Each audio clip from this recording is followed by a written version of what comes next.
Welcome to Two Millennials and Mom, where we bring you engaging conversations and respectful disagreement across the social spectrum. Injected with the quirks of everyday life. Curl up as we navigate the complexities of this modern world with all the humor and warmth we can muster. And the occasional gentle ribbing. We're glad you're here. Happy listening. When I hear the question, where did integrity go? I keep thinking, did it actually go somewhere, or did we just stop paying attention to it? Because to me, integrity has always been pretty simple. It's honesty. It's doing what you say you're going to do. It's being accountable for your actions. But now I find myself wondering, are we dealing with a lack of integrity or a lack of accountability, or worse, a willful kind of ignorance? And I wrestle with this idea that maybe people aren't confused. Maybe they just don't feel responsible anymore.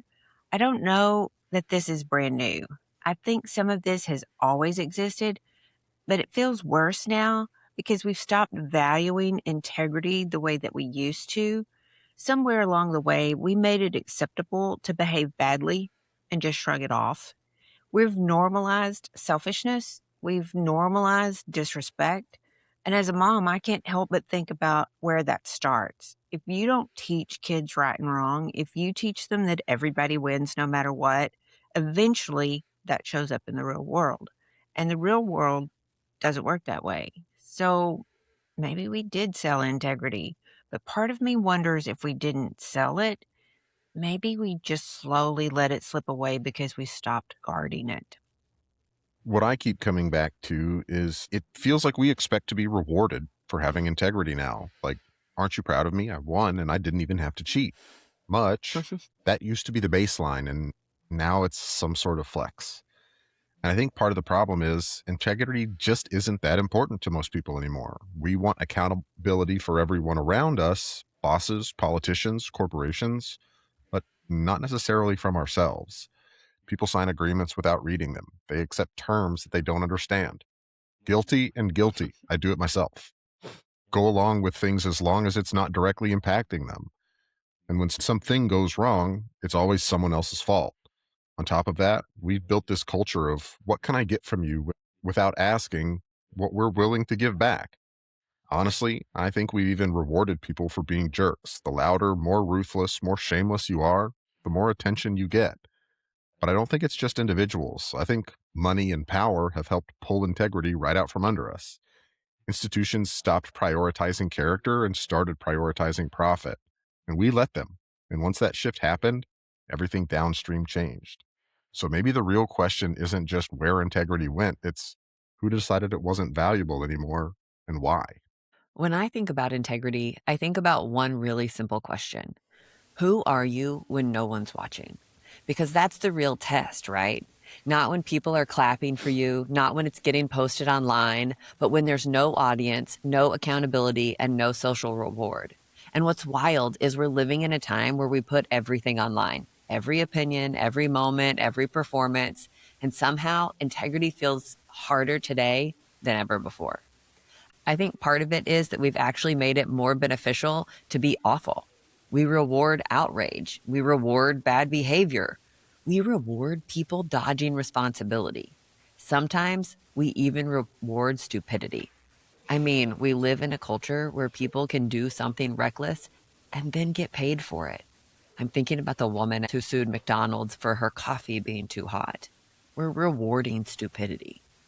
And when you incentivize the wrong behavior long enough, you start eroding the values that used to hold everything together. We've built systems where greed drives decisions, attention drives value, and consequences feel so optional. So when people ask where integrity went, I don't know if it disappeared. I think that we slowly built a world where integrity just stopped paying off. Welcome to Two Millennials and Mom. I'm Callie. I'm Cole. And I'm Mom. You know, I think that's an interesting thought there, Gig, because I don't think integrity stopped paying off. I think there's an illusion that there are things that pay off better than integrity. And in the short term, I think that's probably true. But in the long term, if you don't have integrity, people are going to stop wanting to deal with you. I think that that's true. I can go there with you. Where I start to struggle is we have become such an instant gratification society. I want it and I want it now. And so I think that integrity, even having it, has become a back burner item. I don't think Yeah. that it is a forefront thought method of living your everyday life for most people anymore. Yeah. Well, I mean, we Well, don't, like you said, we don't think about maybe I'm going to have to cross this bridge later. We just burn it.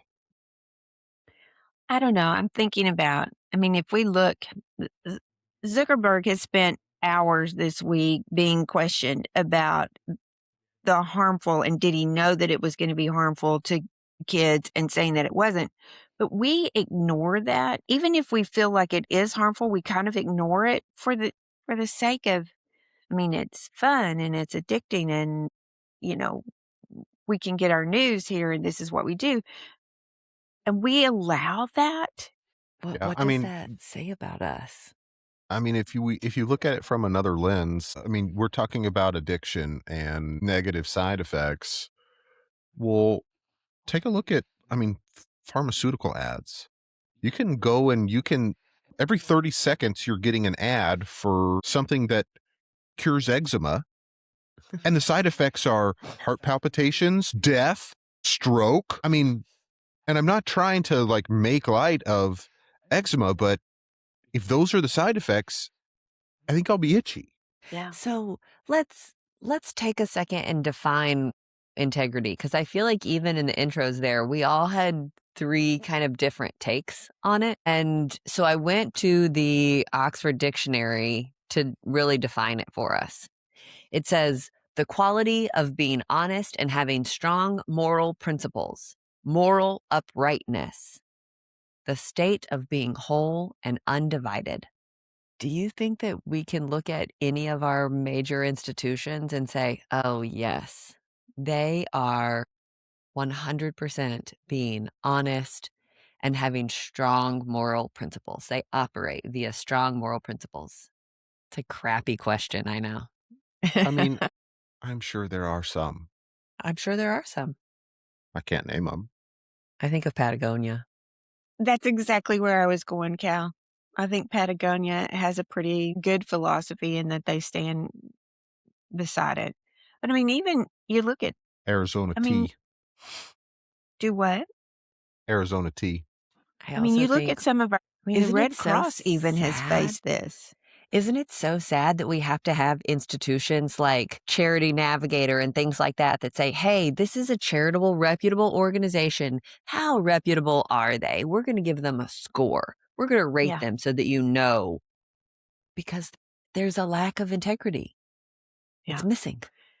I mean, we've can't talked about trust this in an anybody. earlier podcast about doing, Yelp reviews on politicians. Mm-hmm. That it's, to me, it's kind of the same thing, because we don't trust most of our politicians. For good I mean, reason. I started to say even the ones that we've discussed and have kind of hoped for, you kind of look at later and you see something and you think, Don't love that.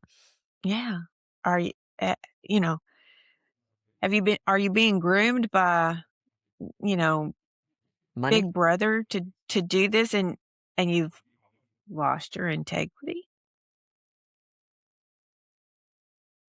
It's a really tough one. Well, and I think that there's a difference between individual integrity and institutional integrity. And Why? because I think it matters what your values are and how you seek to achieve them, how you seek to play them out. I don't know And that that's different though between an individual and a corporation. I think part of it is just a difference in opinion, right? So the three of us, again, using just the definition of integrity, all had different views on it. And so that metric of how we participate with integrity looks different on all three of us. Our end goal is to act with integrity, but the method of which we get there is different. And so then I think that if you take each of the three of us individually and look at our individual integrity versus the integrity that we try and maintain on this podcast, I think that those are a little bit different. I think that there's nuance. I think that's fair. That's not to say that one or all three of us are totally wrong or totally off course, or we're trying to hold somebody in and rein them back in because they're just wild. But I think that it's the method in which we work to achieve those goals that makes the difference between institutional and individual. The Interesting. shared burden, if you will, I think. So we talked about it being sold. Did we sell it? Yes. Yeah. I mean, and I think that there is a potential for a little bit of nuance here because I think part of it is that we as a society sold it, but I also think part of it is that it kind of got sold out from underneath us. I think both are true. I Yeah. think I part mean, of us was us being lazy, kind of like Mom was talking about a minute ago. We have given it up for the sake of faux camaraderie and convenience. Well, this is easier. This is more fun. This is more socially acceptable. I'm just going to go with the flow here. I'm not going to make waves. I'm just going to go with the flow. And I think some of it was, like Cole said, taken right out from underneath us. I mean, and I think that makes us as individuals responsible for it, but that's having integrity. I'm thinking Catch about 22. Walter Cronkite, and y'all probably don't remember anything. I'm sure you've heard some stories of his, but he was a news anchor, and almost everybody in America respected him. And if he said it, we believed it, and you could bank on it. And if you look at news media today, you don't have that kind of voice anymore. No. Well, because we don't have news anymore. I think that that's part of it. I think that we as a culture are driven by greed, by money, by clicks, by virality. I mean, you could sit here and think that whoever it is, let's throw a couple of people out. You could think that Oprah is the best interviewer and the best sharer of news and getting down to the nuts and bolts of things, or Joe Rogan or Scott Pelley. I mean, you could think any of these people are the very best at what they do. But they all have a slant. They all lean one way or another. So does And they all monetize it. And they monetize it. Does bias affect your integrity, or does integrity certainly stand? can. I think that, Mom, I think it goes back to that book that we read ages ago, which I still think I need to read again. It's The Hidden Biases of Good People. Just because you think that you're trying to do the right thing doesn't always make it the right thing. Just because you're benefiting and profiting from doing anything, good, bad, right, wrong, indifferent, doesn't always make you a bad person, have a lack of integrity, but it does show your motivation. Incentivize you. Yeah. Maybe I could make a little bit more if I just fibbed a little bit. Maybe I could make a little bit more if I wasn't quite so black and white on this. I mean, Mom and I just recently finished watching The Newsroom with Jeff Daniels, which I know we've talked about on several occasions. There was a constant battle. Fictitious, get it? Point remains. But there was a constant battle of, well, that is not the most interesting thing, and people don't want to watch it if it's not the most interesting thing.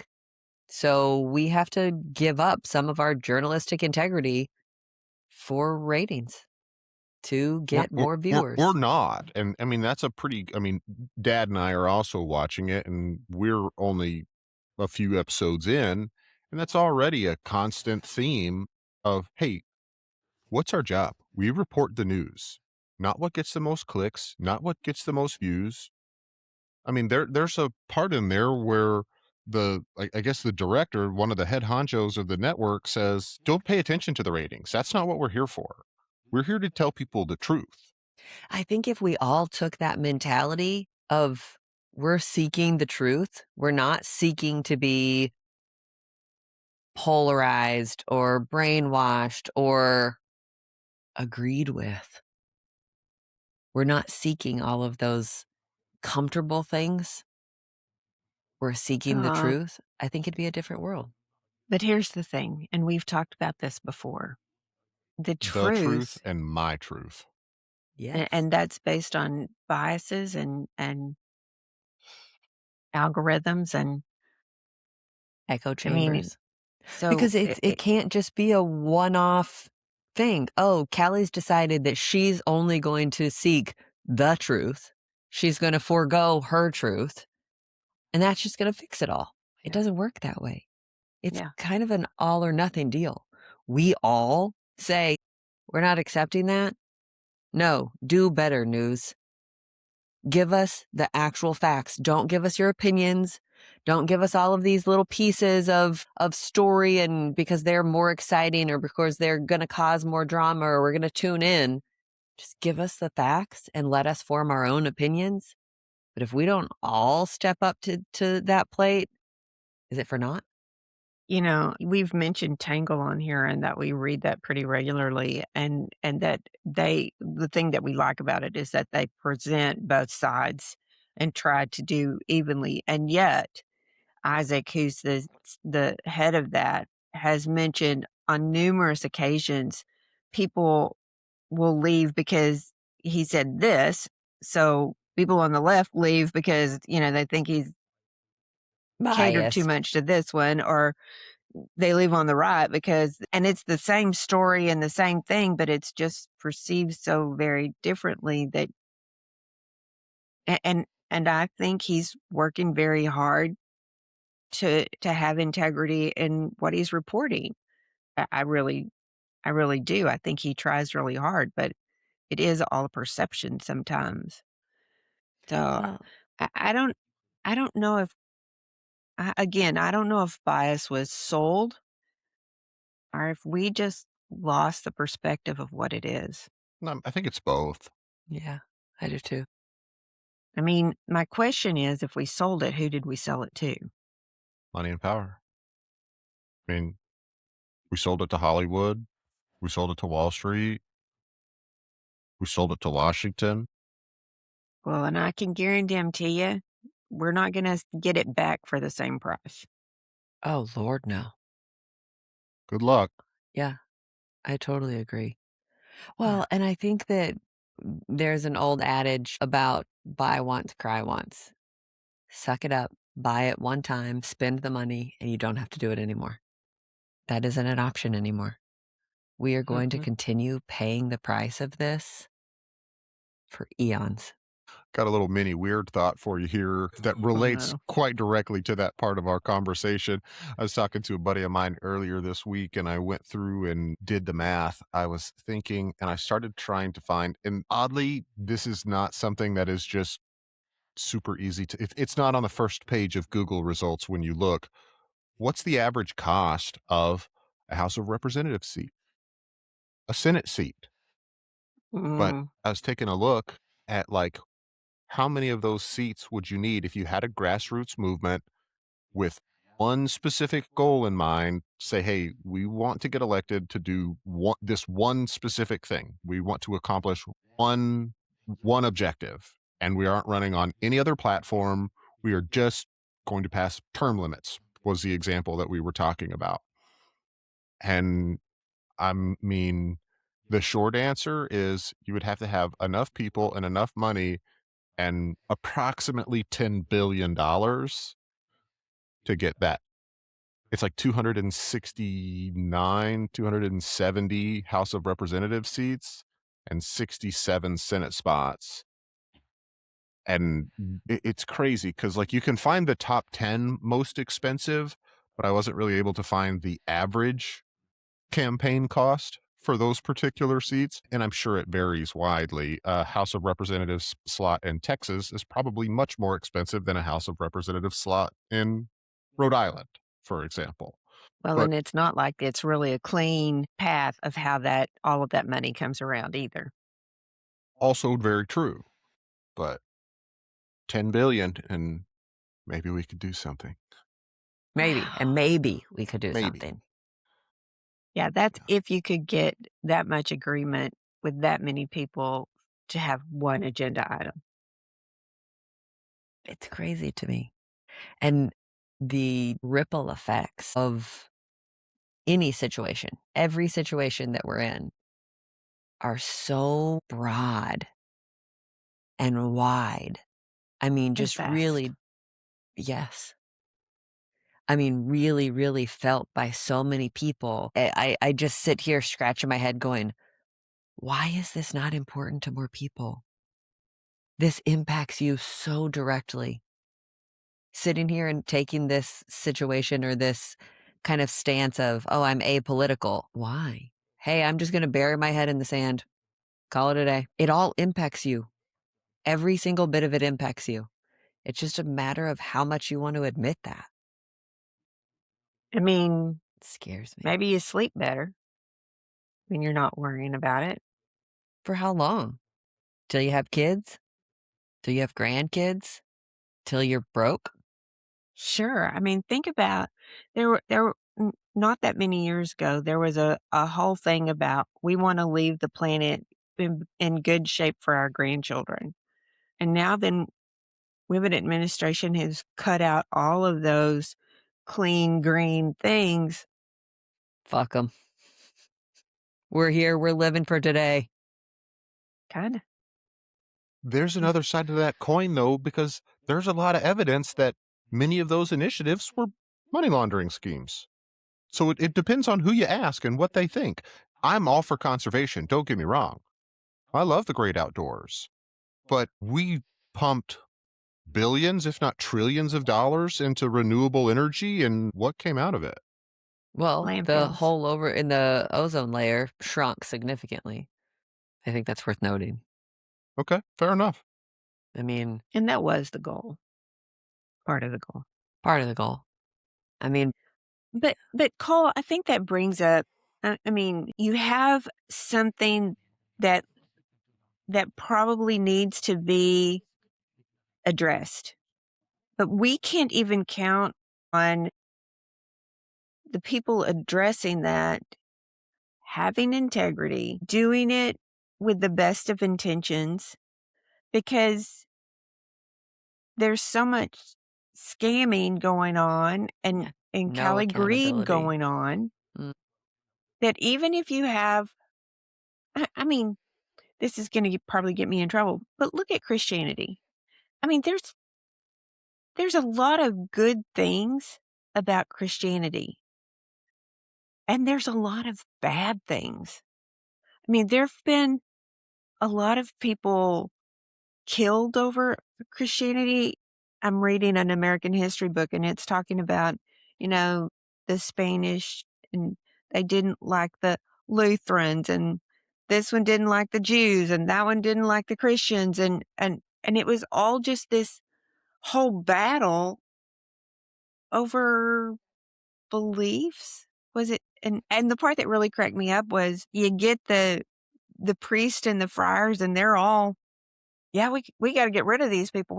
And you're like, wait a minute, what happened?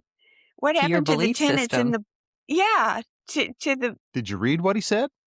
yeah. And I'm not, I mean, every religion has done it. Every religion has done it. And so it's just like, you can't trust anything.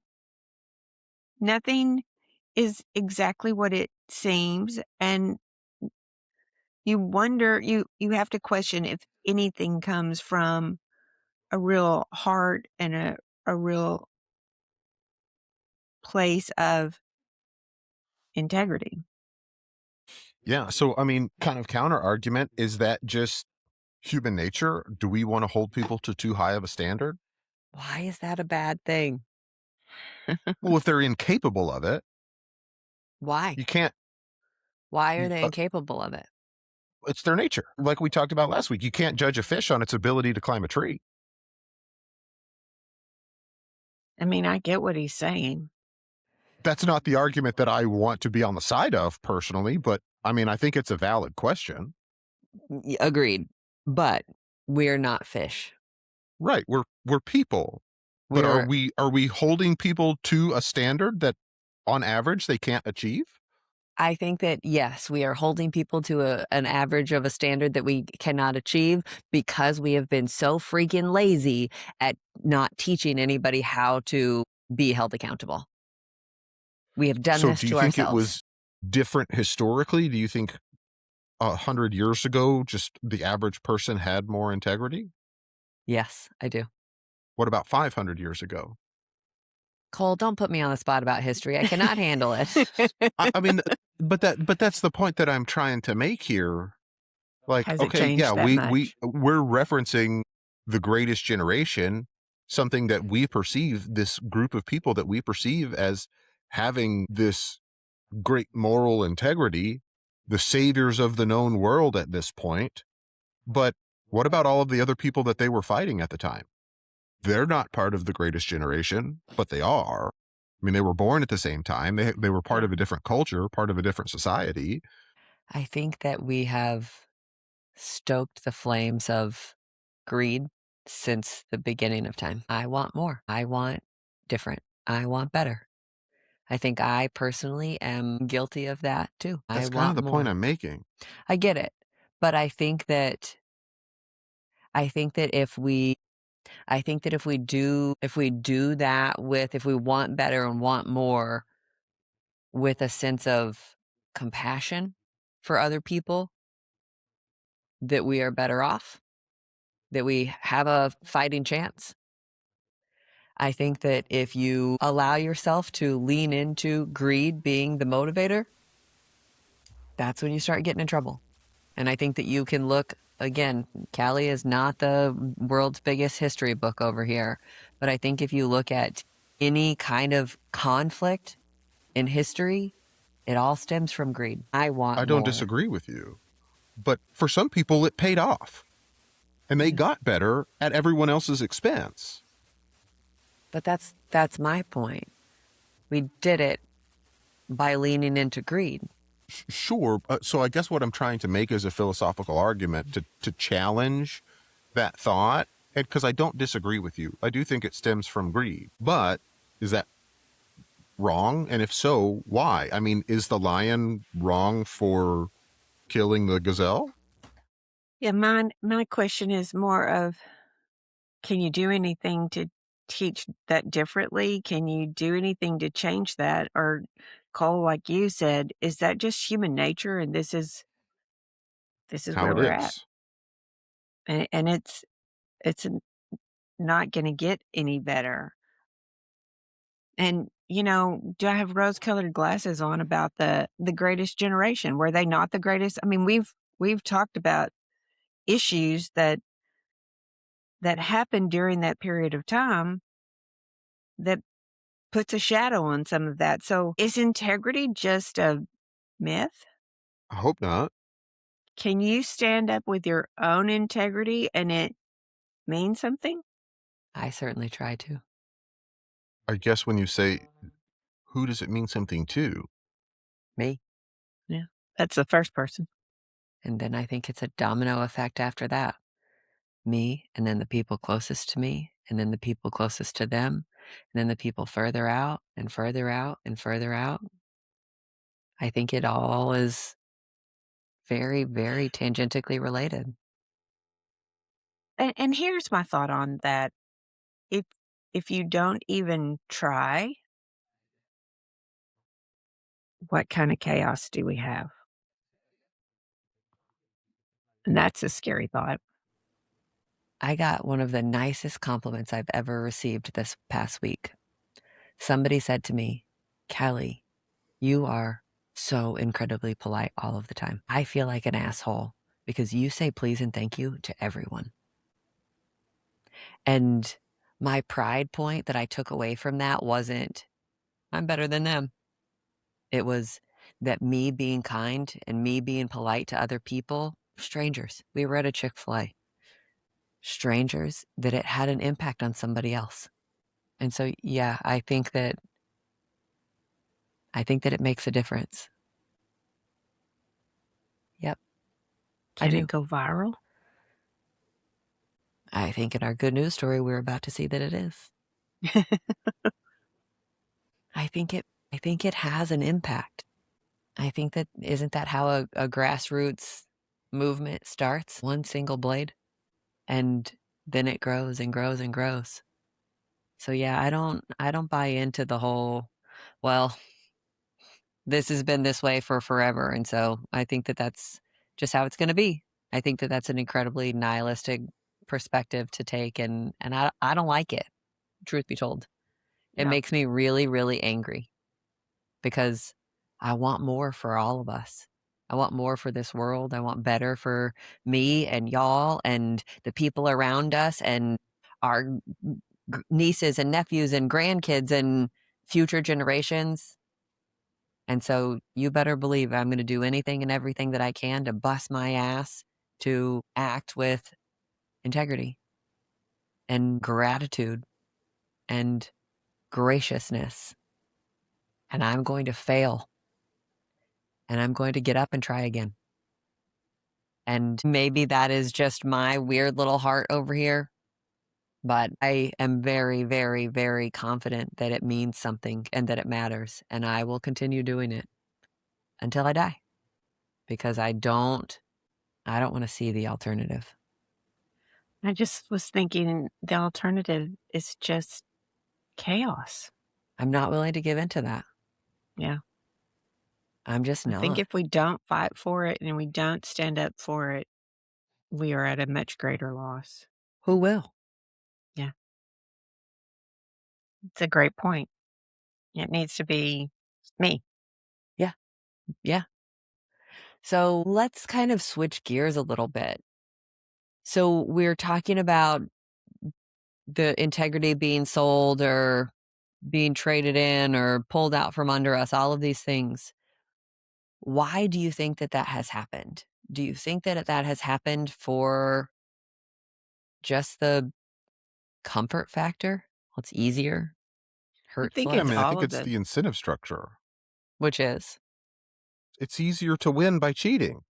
It's so funny. So I think often, somebody will share a story about their house getting broken into or their car getting broken into or something that bad guys, criminals, thieves are doing. And I think about it every single time. If they spent as much time, the thieves, if they spent as much time and effort going and doing something productive as they do doing nefarious things out here, we would all be fine. Everything would be fine. I feel that way about scammers. Yes. All of the things that you have to do, the points that you have to hit to be successful as a scammer, what if that was turned to good? I mean, But think then about there's all of the Cole's effort. point, That's all human we know. nature. We are so freaking capable. You guys, it is 2026. We have smartphones in our pockets. We have everything at our fingertips. We can do this.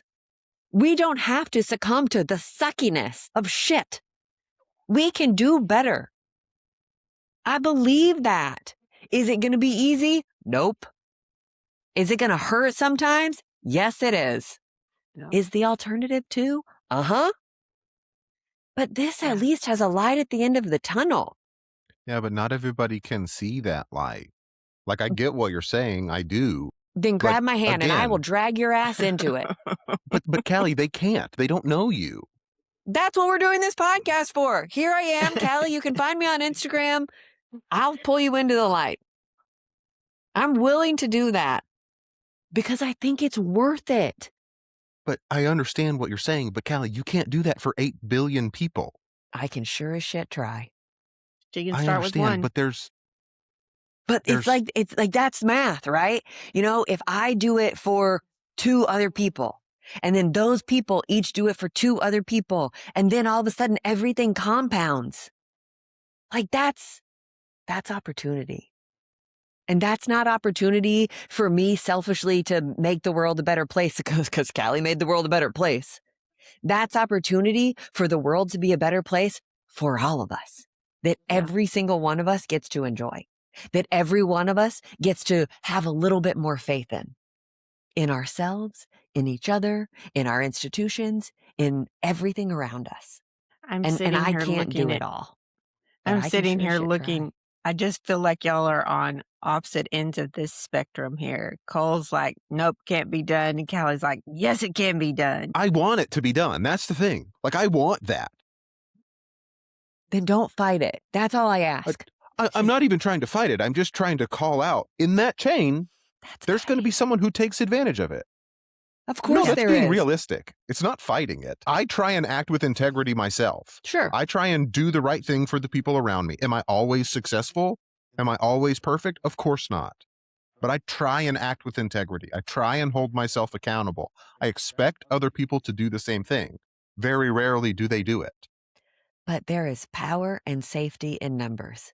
And so the more people that we can recruit to just even look for the good, even seek out the good and the beneficial and the better, the more opportunity we have to, when I screw up and totally bomb, they say, Callie, that sucked. You did a bad job. Let's get up. Let's go do it again. Let's try. But I have when to we're say, sitting Cole, here spending all of this time on, well, it's just going to be really hard. Well, it's really not. Let's have a whole philosophical debate on it. Like, you're not wrong about any of it. Yeah. But why spend the effort and the energy talking about why you're not wrong when we could be doing more, being better, being kinder, trying? You know what I mean? I have to say, I think your hope is better than mine and Cole's dismay. I'm telling you, I'm grabbing your hands and I'm pulling you to the light, and I'm fine to do it. Just don't fight me. I have to. It is within my nature to do so because, and I don't say this to be mean or rude or anything like that. I think that's its own version of sticking your head in the sand. Oh, I Right? don't know. I don't think so. I think that's optimism, Cole. And that It's is rose-colored not, glasses. that's not our No, I don't buy that. wheelhouse. It's not rose-colored glasses. I don't believe that at all. I am not sitting here saying the world is so good, it is going to be Mhm. great. I'm just saying, what can we make it into? That's not rose-colored Let's do glasses. better. That's optimism. Rose-colored glasses is insinuation that it's not real, not wanting more. Again, I'd rather have the optimism than the pessimism.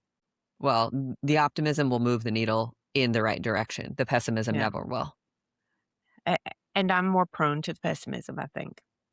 I don't think that that's unacceptable. I don't think that that's It something means that I have can't to be change that, managed. though. So when I use the analogy of grabbing you by the hand and pulling you to the light, I think that there's a difference of saying, Callie, where are we going, versus digging your heels in and saying, I'm not going. I do. Yeah. And I think that is a choice that you as an individual, not you, Cole, but you, everybody understood, you all have to make and say, I don't get it. I don't see the light. But if you think that it's there, I'll go. Versus, nope, I don't think it's there. Definitely not going. And I'm going to make it harder for you in the process.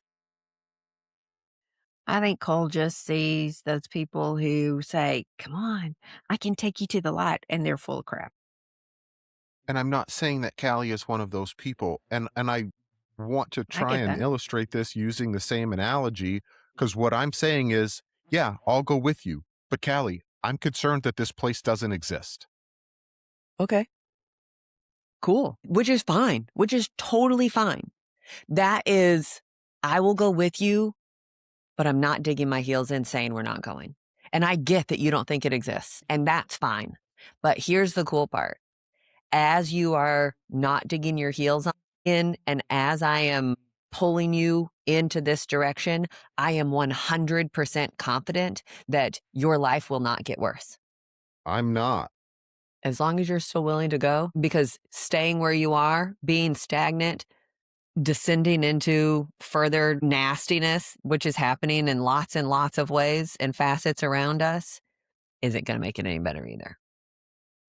So you got to make the choice. This is a Wizard of Oz story. Dorothy's on the yellow brick road to get home. The lion's on the yellow brick road to get more courage. The Tin Man wants a heart. And then they find out that the wizard is all fake. But in the course of the journey, they've each discovered that they have the things.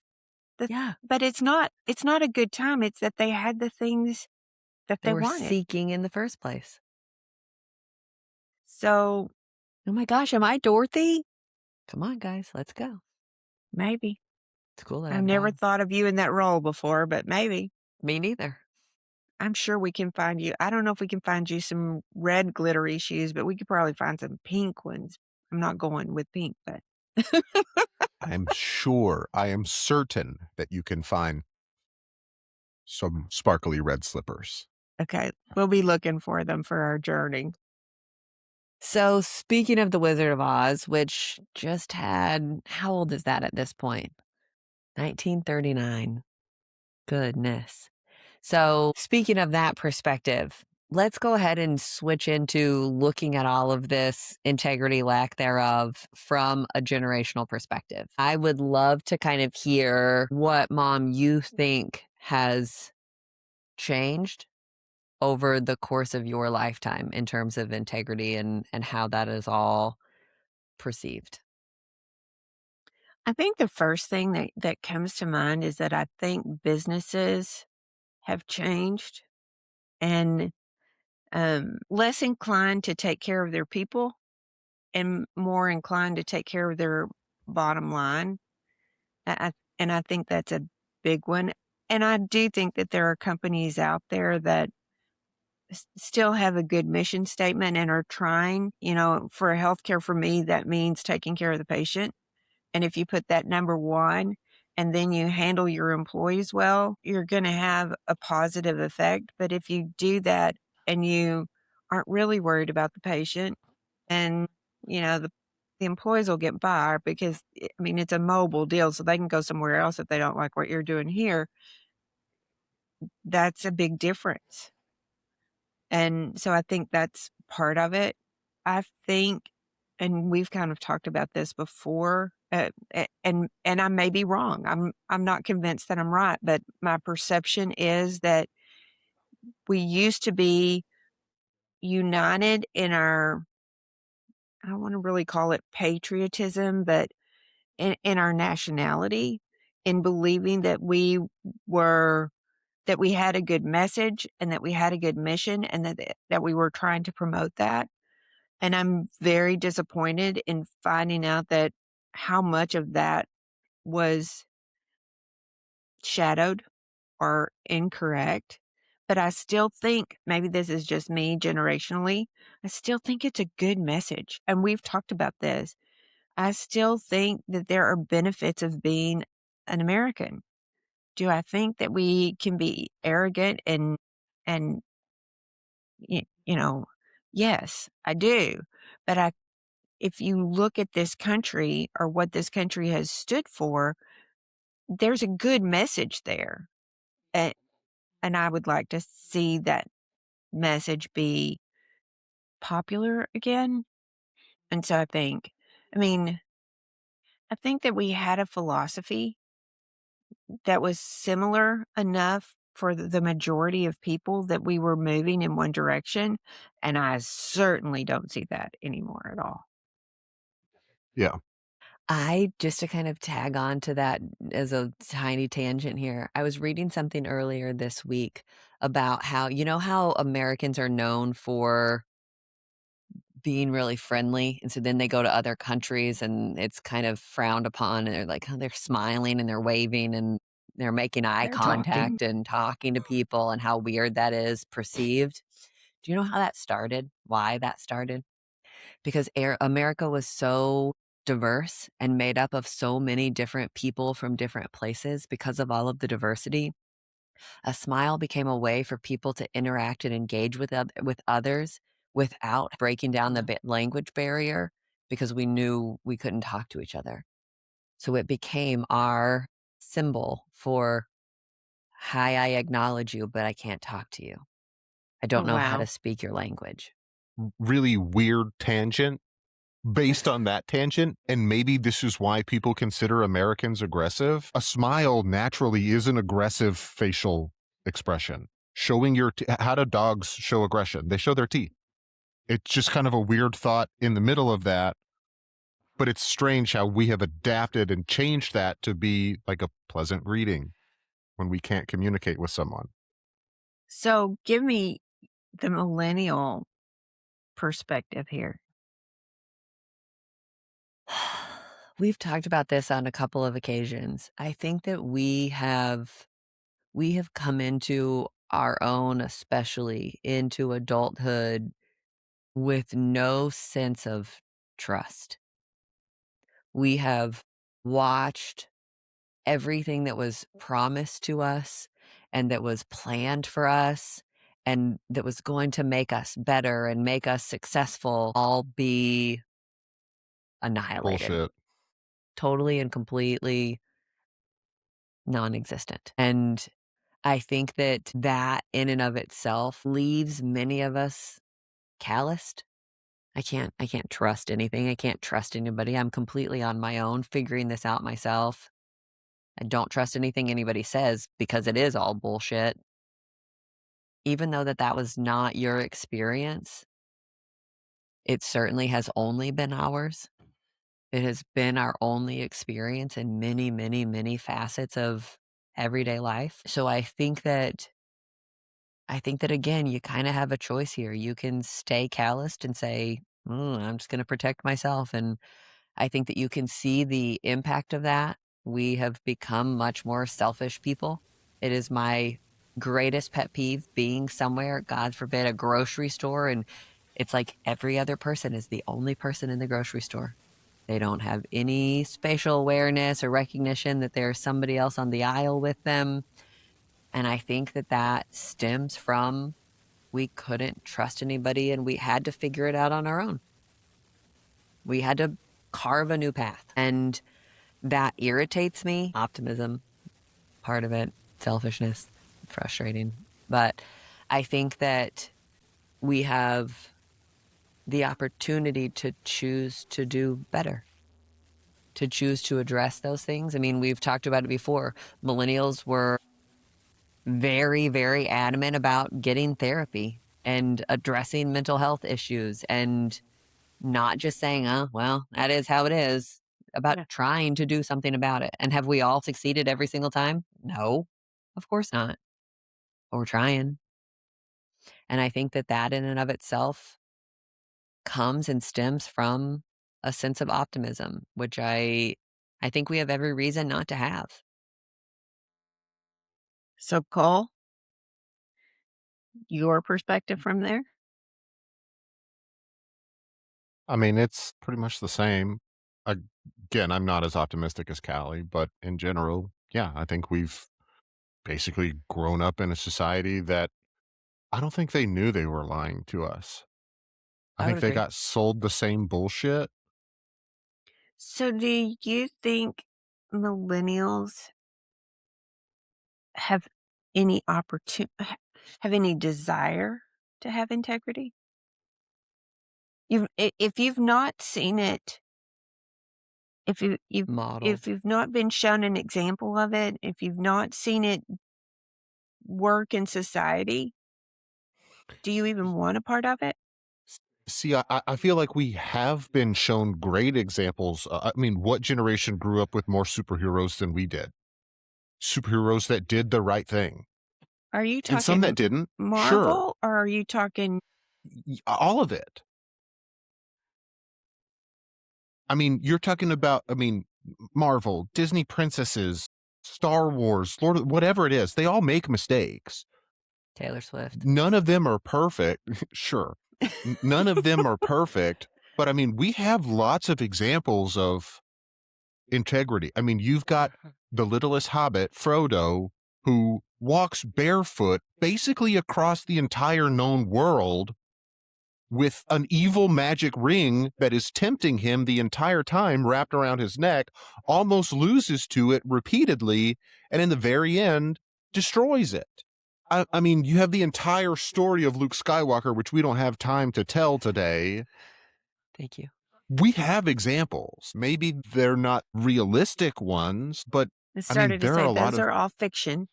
Do you think that they were fiction because mom, your generation could see it? Hey, we are missing this. We're lacking this. So we're going to write about them. We're going to make them up instead. I think every generation wants heroes. And a Who hero were has to have integrity to be a hero. who were the heroes of Mama's generation? I'm gonna say probably people like Roosevelt or I think they were their own I heroes to some extent. I don't think they knew that, though. Yes, I don't disagree, but I don't yeah. think that they knew that. I think they were heroes to each other. I think though because I think my granddad had was definitely a man of integrity. I mean, he said what he meant. He did what he said he was going to do. His word was good. I don't think he looked at himself and said, I have integrity. I don't, because I don't think it was an issue. There were so many other people around him who also had integrity, and that's what was expected of him, that I don't think it was an outlier. Why do you think so many of those people had and behaved that way? I think because it was a different time and people were not wealthy for the most part. I mean, there were exceptions, but the majority of people were middle class, lower class. They had to rely on themselves.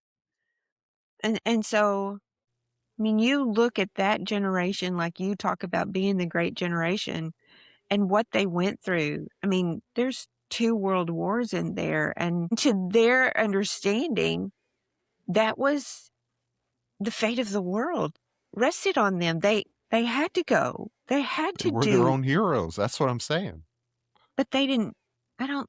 I don't think you could ask any of those men who served in World War II and they would come back and say, "Oh yeah, I was a hero." I don't think they would. That's the And point. maybe that's a part of integrity, is that you don't You don't recognize do it or for the recognition. You don't do it yeah, because it makes you a hero. You do it because it's right. it wasn't about the money. It was about because it was the right thing to do. And maybe we've been misled on what is the right thing to do. I don't think we've been misled on what is the right thing to do. I think that Maybe. we have watched the wrong thing get rewarded over and over and over again. Again, I go back to the woman suing McDonald's for the coffee that was too hot. We're going to reward her, what, $14 million, something crazy? Yeah. Maybe it was only 2, Cole, but still, at the time. Cole, you brought up Ford, and the case with the Dodge Brothers. Dodge. Yeah. And the story behind that was that Ford wanted to pay his workers more and to Basically, he invest wanted to in, stop paying special dividends so that they could reinvest in the company and reinvest in their staff and their employees to improve their lives and reduce the prices of their products. And their and to be able to shareholders, build more product. They were going to build a yes, new plant, and the shareholders who had started their own automotive group fought him on that he couldn't spend that extra money on the company. He couldn't reinvest that money because it was due to the shareholders. And it did go, to the the Michigan Michigan Supreme Supreme Court, Court. and the shareholders won. And so, and that's crazy to me, because if you're willing to invest in the company and improve the company and you're going to fight against that, granted, they had ulterior motives because they came out with their own company. So they were fighting a competitor, but that the Supreme Court sided with them, and that corporate law is still really based on that theory. See, we took that left turn, Cole, that we weren't supposed to take. We watched greed be incentivized. We watched the requirement for greed be mandated. Dude, that's even worse. Yeah. Ugh. I don't like that idea. Tough. Doesn't change the fact that it is. Ugh. Okay, do we go to a weird thought from the try to Yeah. land on something more positive? We've got a positive ending to today. Let's go to our Okay. weird thought. Oh, God. Our Okay. weird thought isn't going to be positive. I'm just warning you guys. I'm Tough. scared. Get it out of the way now. Okay, here we go. So I had this thought the other day. We were talking about AI chatbots and everybody who's using them and people using them for therapy and all these things and the privacy of everything and whether or not who's in control of them and how they could have bias and all of this. My weird thought is this. What happens when the people who are using ChatGPT, Gemini, various AI models are the people in power? What happens when all of a sudden the president of the United States is saying, hey, I have this problem with so and so country. How should I address it? And how does that sway the line of thinking about the bias that is input into them in the first place?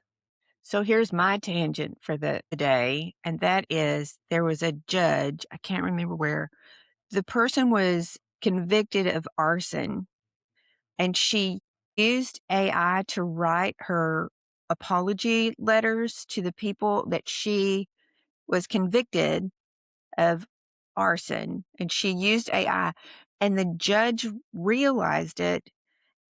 And the question there was, does she deserve a harsher sentence? Because she didn't apologize on her own. She didn't use her own gut to write the apology. She used AI to write the apology.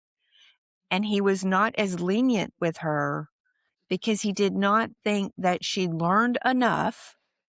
He thought that she needed to do that on her own to learn something versus having AI write the apology. There's I my think he's tangent. probably right. I do too. I mean, look, But- here's the thing. Can I see a scenario where someone needs some help with an apology? Sure. But if you don't have enough remorse for burning someone's house down, that you need help saying, Sorry, I'm that- sorry? that's not the place to laugh, but you just said it funny. I mean, it kind of is. Like, it's one of those, you have to laugh or cry. Yeah. Yeah. So, I mean, to answer your I don't- question, do I think it's possible that maybe she needed help and she really had remorse for this and she is too stupid to write an apology? Maybe. Do I care? Not really. I have very little sympathy. It's like we said, I want to say it was last week. Ignorance is not an excuse. Yeah. It just Well, isn't. Stupid is strong. I'm not sure that that's the nice way to go. But back to your question, Cal. Back to your question, Mama? Cal. Mama, hang on. I want to stop on this one real quick because I am like 98.5% certain that stupid is the exact right Term. descriptor here because, one, she's obviously been caught, charged, and convicted of arson and then used an AI to write her apology. I'm pretty confident that stupid is the right word. Would you take Point- into consideration, if you're the judge, you found out that she used AI, would you take into consideration what her prompt was? I'm serious. Like, oh my God, I was a complete jerk. I did this. I shouldn't have done this. I need to write a really nice apology letter. I feel so bad about this. Please help me express that I understand that they lost everything and it's my fault. And I just suck at writing letters, but I want to do a really good job. Like, would you take into consideration her prompt, or was it just like, hey, write me an apology because this judge is going to let me off if I do that? I mean, would you take it in consideration? I mean, to be a good judge, yes, I think I would. Would you allow it to sway you one way or the other? Super regretful, remorseful versus whatever? The prompt, I think it could come into play. I still, as a judge, would be like, hey, this is not really how you do go about doing this. I understand that you feel remorse. I still think you're not seeing We've the got some point lessons here. to learn here. Yeah. Okay. So back to, do I want someone in power using AI to increase their power is the question, right? To be Kind of. perfectly honest with you, I'm pretty sure it's already happening. and probably has been for a while. Hey, I need to write a bill that says X, Y, and Z. I need to make sure that I give a couple of concessions to A, B, and C, and I am really hard on 1, 2, and 3, but help me write this bill. You know what? I might could tolerate that. Okay, so here's the thing. That's been happening for forever. That's what staffers do. Yeah, he has a point. Staffers, yes. But that's where I started considering the actual bias and input that could be used and leveraged from the chat makers in the first place, could be programmed into this. But those staffers are already going to have their own biases, and a large language model is just a compilation of basically everything they've already done. So it has their inherent biases already.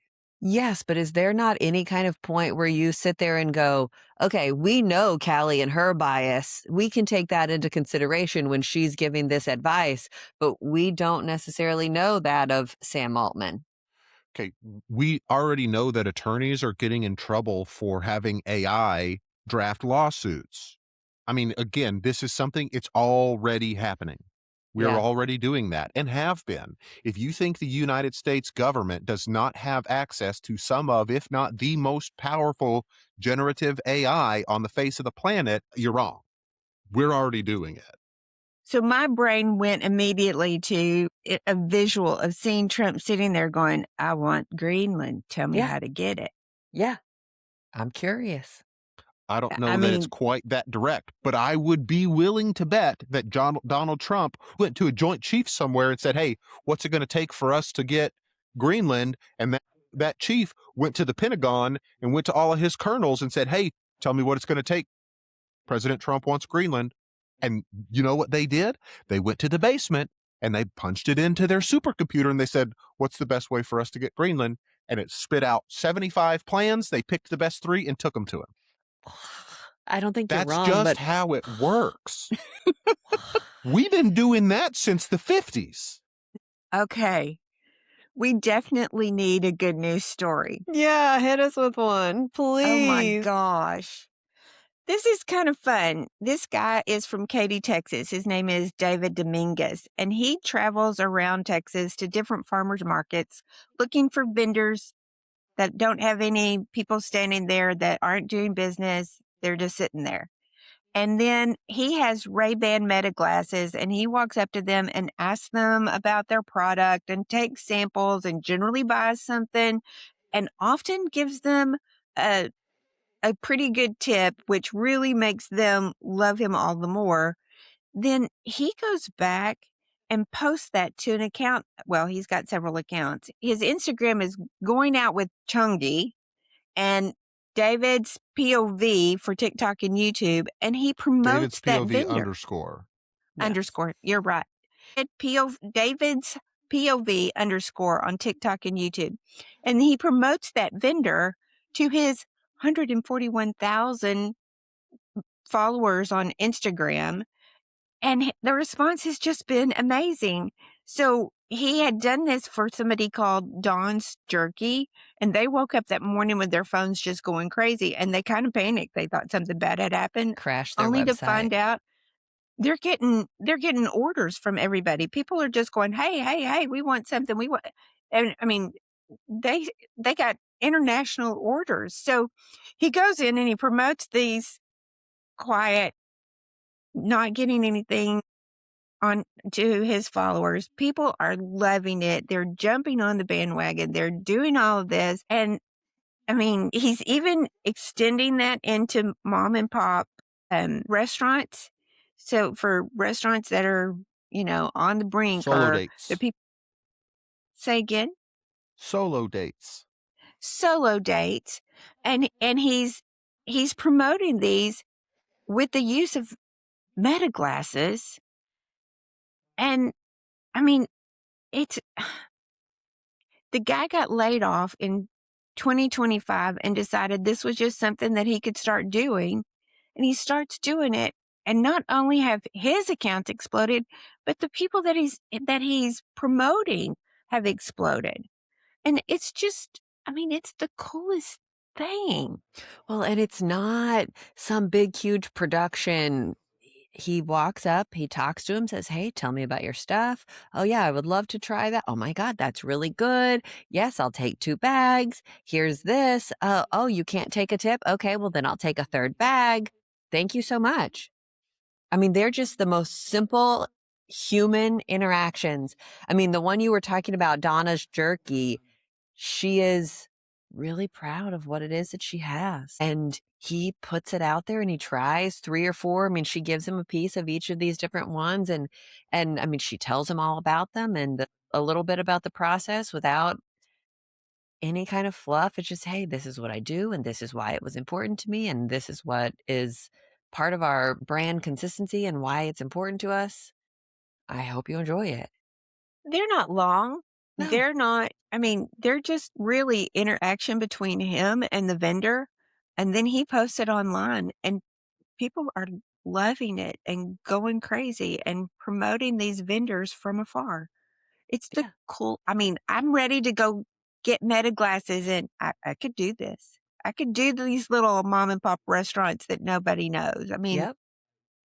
such a fun idea and such a fun way for him to do something positive. Somebody posted on one of his videos on TikTok, maybe. I don't remember which one I was looking at. It was like, this is what influencers are supposed to be doing. This is how Yeah. you wield your influence. And I just went, yep, I agree. Like, it's just good. It's just good. So go check him out. Going Out with Chunga or David's POV _ and just check it out. I think it's Chungi, Lots- just a heads up. Yeah, Going Out with Chungi. No spaces. GY. I'll link them in the show notes. That'd be better. I love you guys. Act I with love you too. integrity. I'll go with you, Cal.